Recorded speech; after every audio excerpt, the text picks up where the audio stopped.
Hi guys, welcome to my channel Cheeky Journals. If you're new here, I'm Tracy and I'm currently busy with a 100-day project. I'm using this book, 100 Days of Less Hustle, More Jesus, and I am just over halfway on page 58, and I thought I'll do a flip through of the first 50 days because I think doing a flip through of this whole book might just be a bit too much. So I'm going to divide it up into two parts, and when I'm done with this project, I'll also do a flip through of day 51 to 100. I'm also going to add a music version of this. So if you don't want to listen to me talking and you just want to see the pages, you can head over to my channel and find that. Otherwise, I'm going to try and not drag this out too much and get to the point. But we all know that can sometimes be a little bit difficult for me, but we're going to give it a go. So I have done some process videos of some of these pages. I'll link a playlist down below if you would like to see them, and I'll also point them out. This is one of the pages that I've got a video about. I think this was the first video that I've made of this book, and I just discussed some tips and the way that I come to choose these projects and just a process video of that. Most of these pages come with some color in the background, so you can add as much or as little as you would like. There's also a process video of day 6. I like to add more color and details to it. When I'm adding extra color, I tend to use acrylic paint, watercolor, some distress ink, distress stain, anything like that I tend to use. And I also love making some marks, as you can see over there, and I've also done some here in the paint. I use any kind of writing tools, so a white gel pen. That black over there was from a Stabilo All pencil. I also use color pencil sometimes, or pencil, like a graphite pencil works really well. It softens up a page. A Posca marker works, and sometimes I do mark making with just paint, like over there. There's also a process video of day 13, and I use some modeling paste here, so it's got a 3D texture. There's some sparkle in it, not too much. You can't really pick it up, but if you see it up close, there's a bit of a sparkle to it, and it's also got a rough texture. I also add headings or quotes or anything like that to some of the pages, and I love using stamps. And sometimes I use alpha stickers or die cut pieces like that. I also use a stencil. So this is one of my favorite stencils to use, and I've just added some watercolor to it, did some splatters there. I use a lot of ephemera pieces just to brighten up the page, and other times I'm using fabric, lace and music paper, giving it a bit of a vintage feel. I add details by stamping in the background, just getting some background detail going. I've used a white here and then also a black, adding some more paint to it.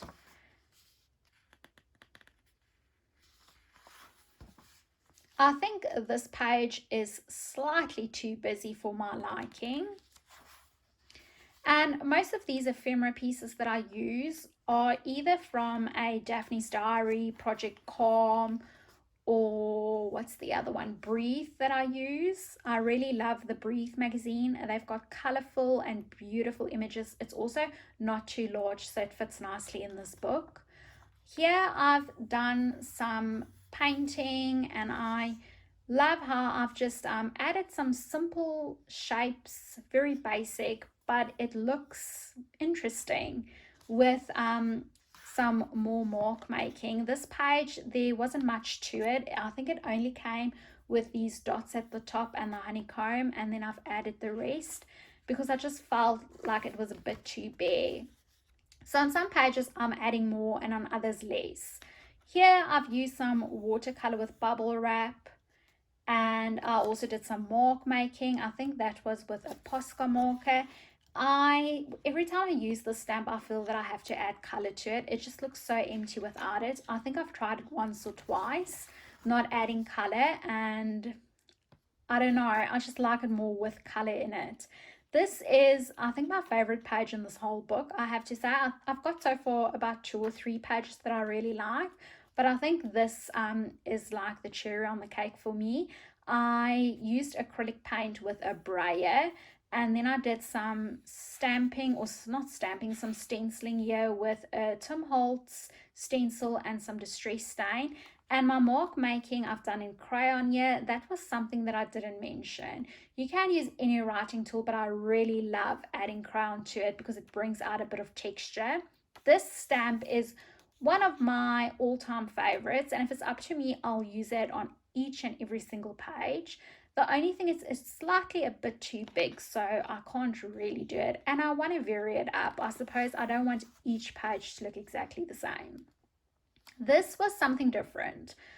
I used some acrylic paint and I made it run down the page. Did some stamping and some mark making here. Some of the marks were already here. I really liked this and I didn't want to cover it up. So instead I used a tag. You can do your journaling on the computer, type it out and print it, or if you've got a typewriter. And I've just stapled it to this tag. It's quite difficult to see, but there's thread there in the background.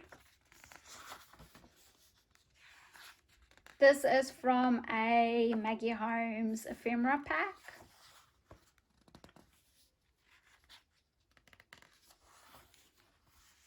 I tried to sort of replicate that page that I really love, this one, with the background. Not too much because I wanted to make a difference. I used a different color scheme, but again, using the brayer to add some color.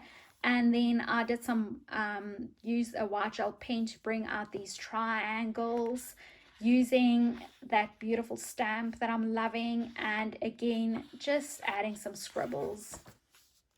I play around with doing something that's messy like this and then going a little bit more neat because I really love both looks and playing around with it. So this is just a stencil, some stamping, mark making, using again a stencil with watercolor and adding an ephemera piece there. I also did some splatters in the background with some metallic paint over here in this area, and some of it also came a bit on the flower. Really like how that came together. And something that you can also do just to make your words stand out a little bit more is to add a box or a circle or some sort of shape around it. I did more of a layering technique here, mixing up some of the fonts by stamping, sticking, and writing, which I think makes it look more interesting.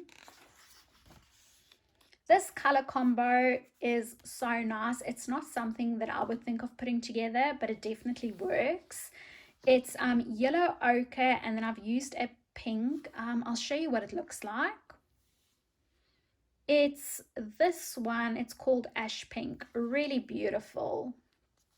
I've got the sun coming in and out, so I'm apologizing about that. It's currently winter here, and I'm really fighting each and every single day with the clouds. But, you know, that's the reality. So I don't have any studio lights, and I think you're still able to see the pages properly. It's just the light coming in and out. So I just want to apologize about that. I've also used some linen printables from Little Bindi. It works well in this book, and I think I should use more of them. I took inspiration here from the marks there at the top, and I did some triangles and trying to replicate some of those marks just so it looks more part of the page. Over here I've added some extra blue acrylic paint, did some mark making, and just more of that stamping and adding some watercolor to it. It's nice to vary the color do some of the words a little bit lighter and in other parts more dark. This is a different page. It gives a very vintage feel, especially from this ephemera piece here. I did some stenciling in the background. This is from a Maggie Holmes sticker book, and I think adding some of your words on labels and the rest straight on the book really brings some interest to the whole page, and it just makes it look different. Quite like that. I'll also add some sewing and playing around with using different colors and also fonts.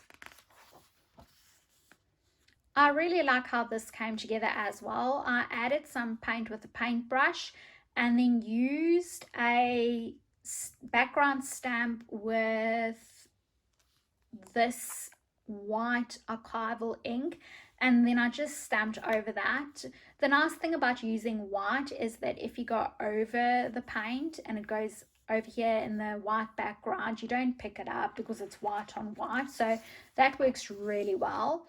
Over here I've actually made a mistake. I had the stamp in my hand, and before I could stamp it, it fell, and I just ended up having a very awful ink mark here. So I've applied some brown paper and I did my stamping on copy paper, cut it out and stuck it over. And you know, it really works for me. I think it's better than what I was planning for it to look. I used some distress stain over there, some butterflies, some mark making. And again, playing around with using different fonts and also colors. This is another page that I really like how it came together. I don't know if it's this focal point here or if it's some of the marks that I've made. And I just tried to tie in that number 2 because I felt there wasn't enough of that yellow ochre color. So I've done some marks here with a crayon and just did dots and some scribbles. Some more sewing with brown paper, sewing paper, and again typing out my scripture on the computer.